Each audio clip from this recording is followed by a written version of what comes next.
In this episode of Around the League, we talk about the gridiron giant, Daron Baldwin. We catch up with Coach Bino, the founder of Chainwax. We talk about the last of the undefeated, which is Mike Titan, the San Francisco 49ers. And we also give the TSG Vegas lines for Week 8. Please enjoy. What's going on, TSG? I'm back around the league. Let's go ahead and start this thing off right, man. We're gonna go right to a big upset. We're gonna start off with the Miami Dolphins beating the New Orleans Saints 27-16. According to TSG Vegas, the Saints was a 13-point favorite to win this game, and as you can see, they took the L. As you break the game down, I haven't talked to either coach about this game. I wish I could have talked to him, man. Basically broke it down a little bit, but there your stats go right there. What we wanted to do was we wanted to finally give some love and much needed attention to one of the best receivers in TSG, and his name is Daron Baldwin. He is called the Gridiron Giant. We have never gave him love. He's a 6'6" beast. He's from the University of Florida. When he was in college, he straight dominated the competition. He was drafted. I forget where he was drafted at, but we will go find out real quick. As you see in this game, he had 6 catches, 113 yards, and 2 touchdowns. And he helped the Dolphins and Coach McKay pull off a nice victory over the New Orleans Saints. What I'm gonna do, I'm gonna take y'all back now. We're just gonna look at this 6'6" beast in Daron, the Gridiron Giant Baldwin. Daron was pissed off last year when he was left off the All TSG team. It was by accident. People felt like, Dez Bryant got some, fan favorite votes over Baldwin, but that wasn't the case. He was left off the list, and he should have been on the All TSG team. As we can go look at the roster and check out the Gridiron Giant. His nickname was the Iron Giant, which was the worst nickname in TSG history. McKay went back to the drawing board, came up with the Gridiron Giant, and that was much, much better. So let's look at Daron Baldwin. As we go look at his player card right here, find out, I can tell y'all when he was drafted, what he done in his career. He was he was the second pick overall, and he was the offensive rookie of the year. He was the second pick overall in 2015. He's completely changed his franchise around, man. The Gridiron Giant, Daron Baldwin, finally getting some love on the around TSG show. Like I said, the guy basically deserved it. Let's go look at his stats real quick, man. I'm gonna show him some love. Let's spend some time on him right now. See what kind of stats this cat got this season. Now let's look at his career stats.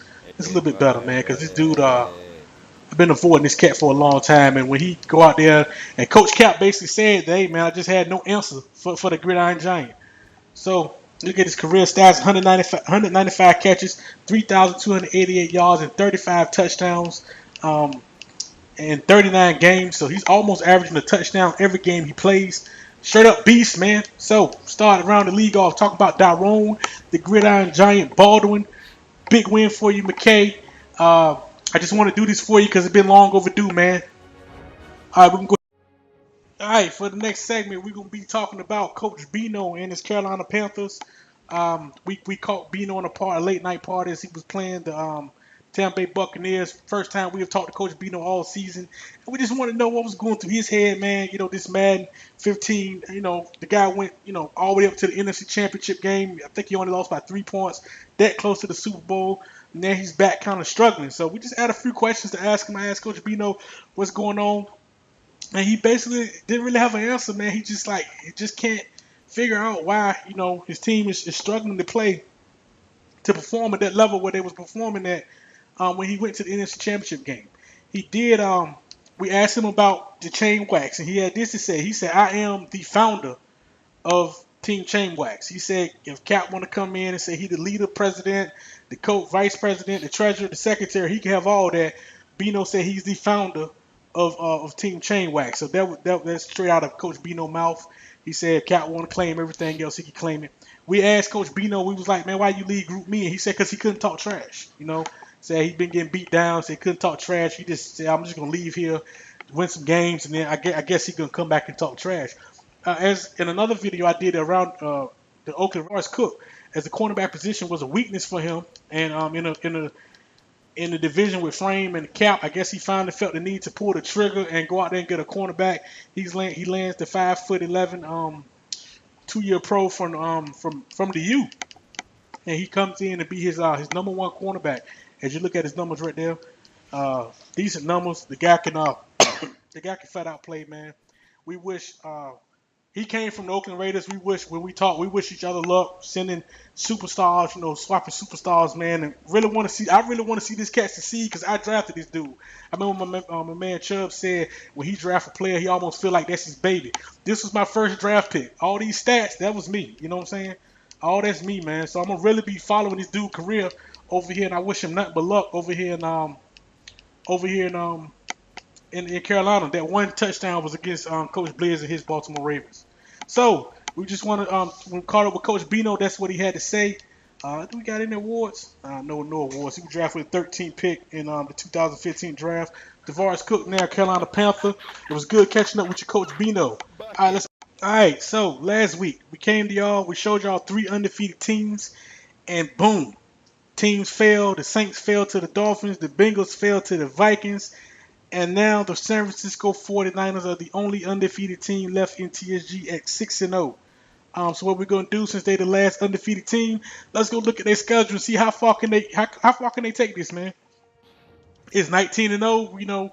It's never been done according to what I'm hearing. Is that in the cards for the 49ers? Let's go to their schedule, man, and break this thing down real quick and see what we think they're gonna lose at. All right. So this week they have the Seahawks. And they'll win this game. The Seahawks playing well this year. I think they're 4-2, but I think they're gonna beat the Seahawks at home in San Francisco. Then they had the bye week, and then this is the tough one right here. They go to Arizona. The Cardinals always claim that Patrick Willis this, Patrick Willis that. That's the only reason why they beat me, because of Patrick Willis. Of course, the 49ers don't have Patrick Willis. The thing about it, these two catch hell trying to meet up to get the game in. A lot of their games be sim.